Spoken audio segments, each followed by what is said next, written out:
आज हम लेंगे philosophy BA second year option first के अंतर्गत यूनिट फर्स्ट विचार के मूल नियम।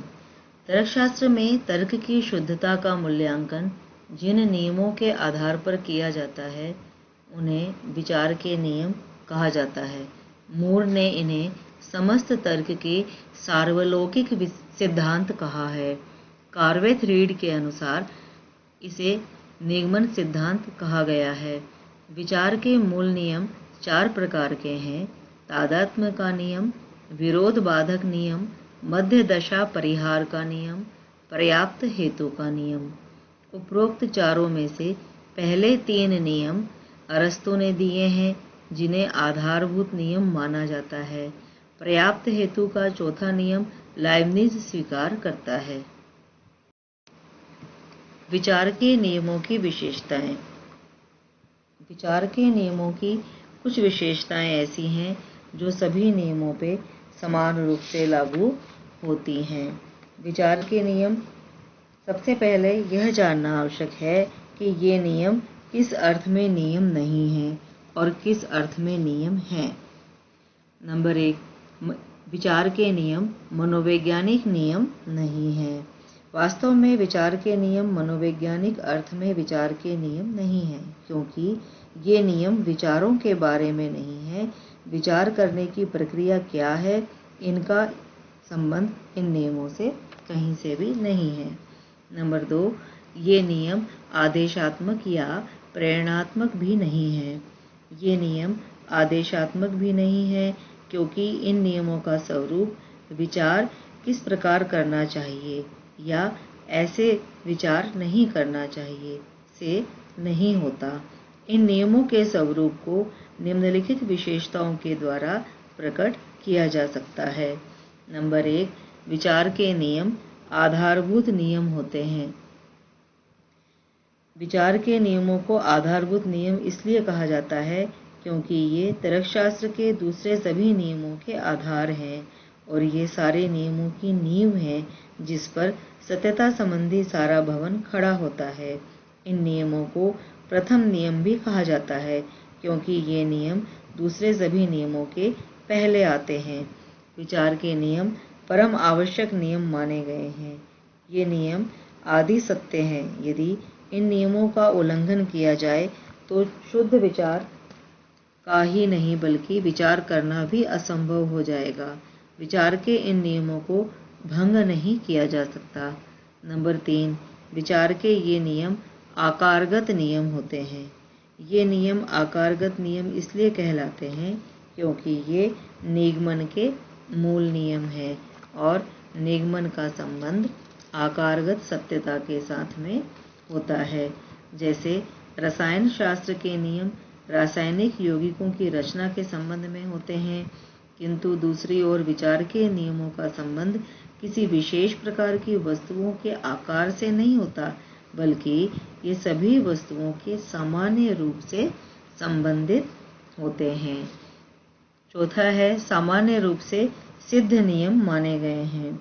विचार के नियम इतनी सरल सच्चाइयाँ होते हैं कि इन्हें सिद्ध करने की कोई आवश्यकता नहीं होती, क्योंकि इन नियमों को सिद्ध भी नहीं किया जा सकता, क्योंकि ये सिद्ध करने की प्रक्रिया के ही आधार हैं।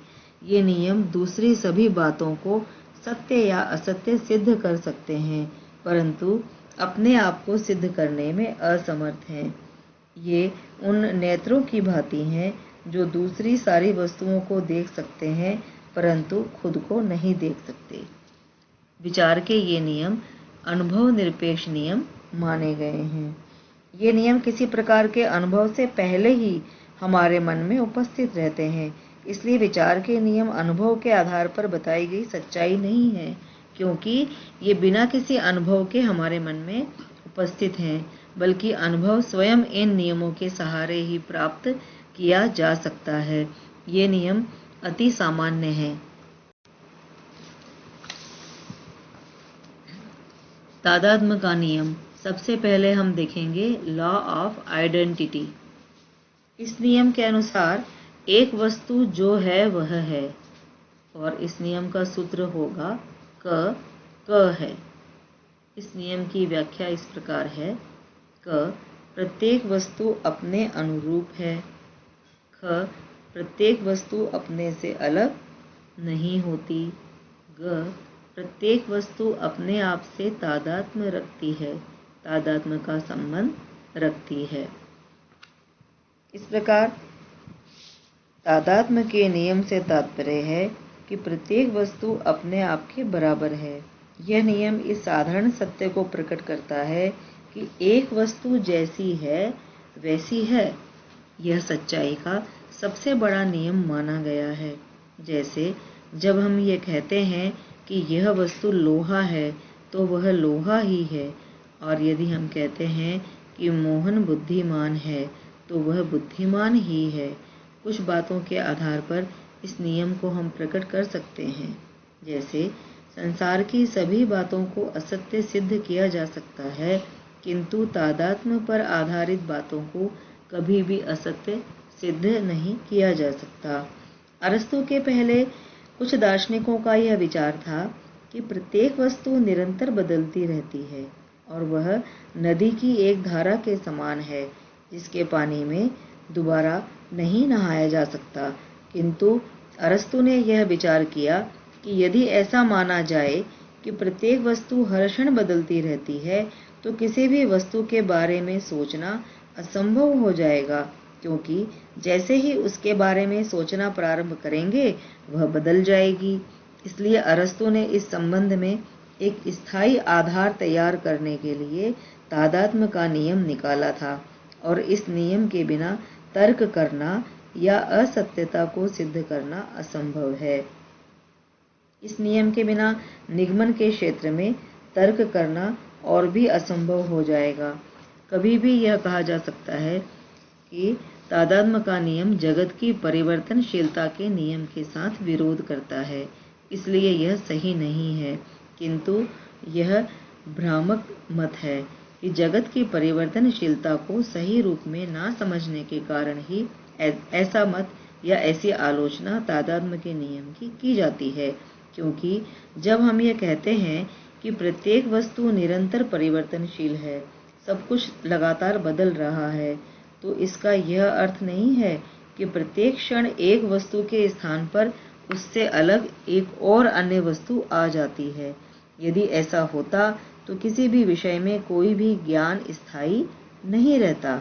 अतः विभिन्न परिस्थितियों में तथा कुछ गुणों में परिवर्तन होने पर भी एक वस्तु का जो मूल रूप है वो हमेशा अपरिवर्तनशील रहता है।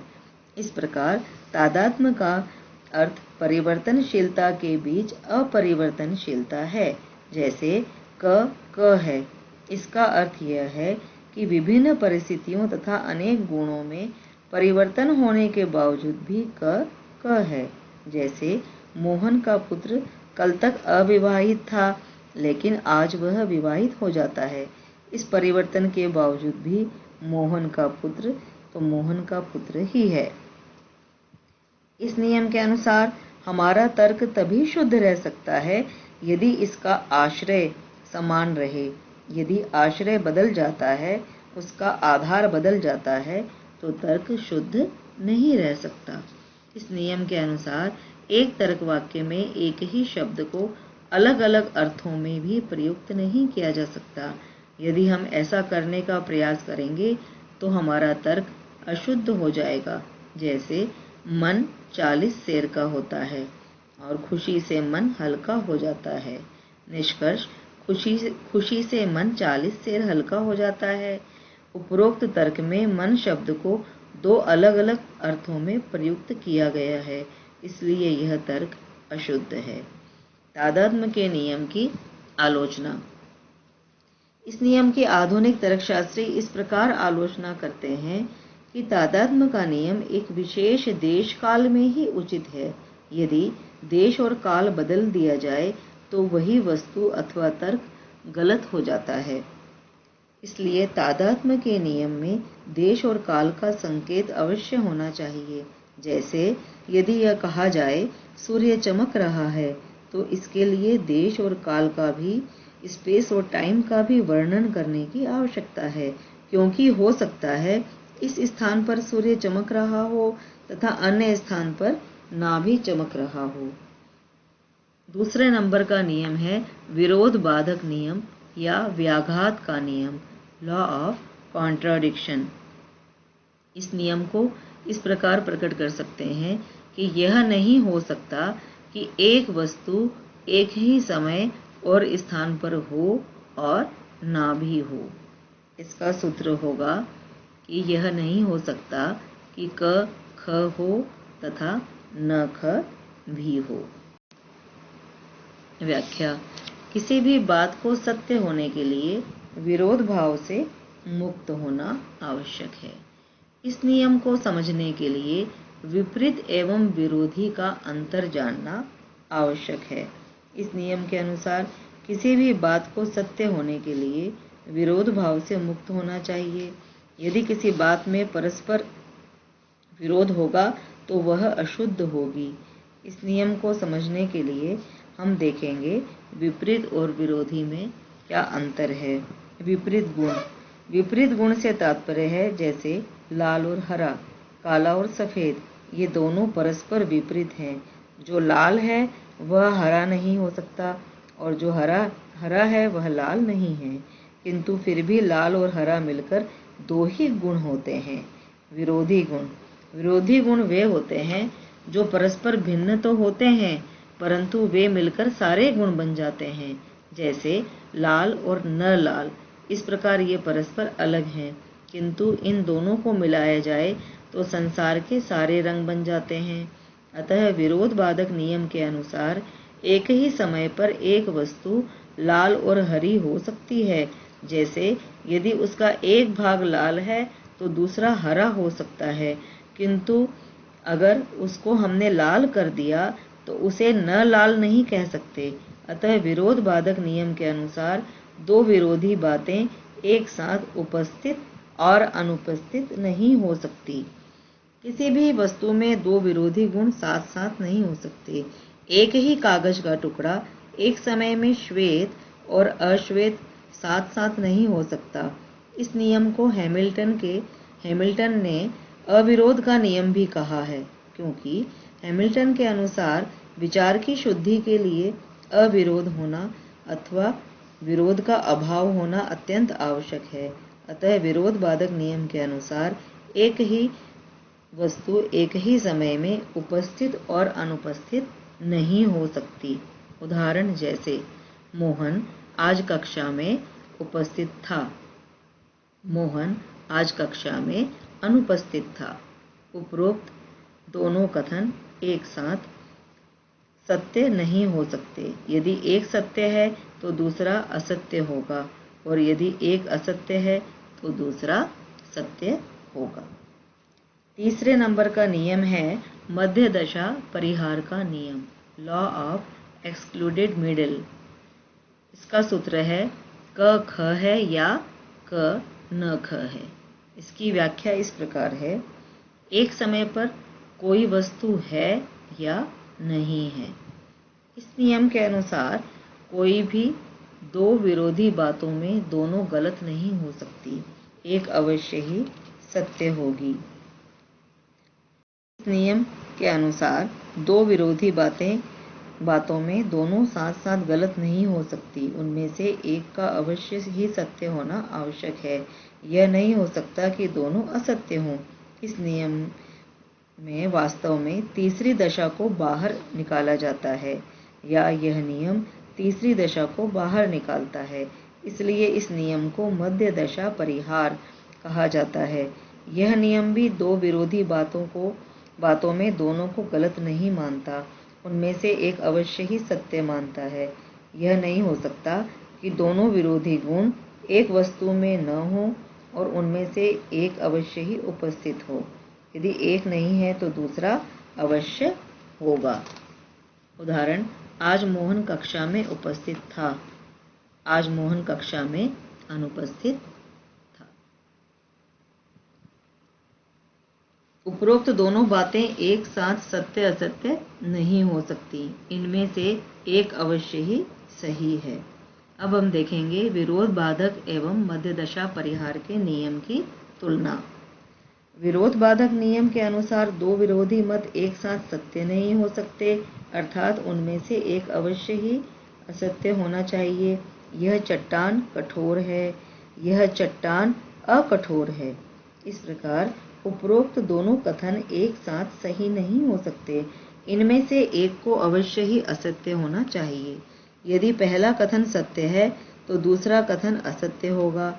यदि दूसरा सत्य है तो पहला असत्य होगा।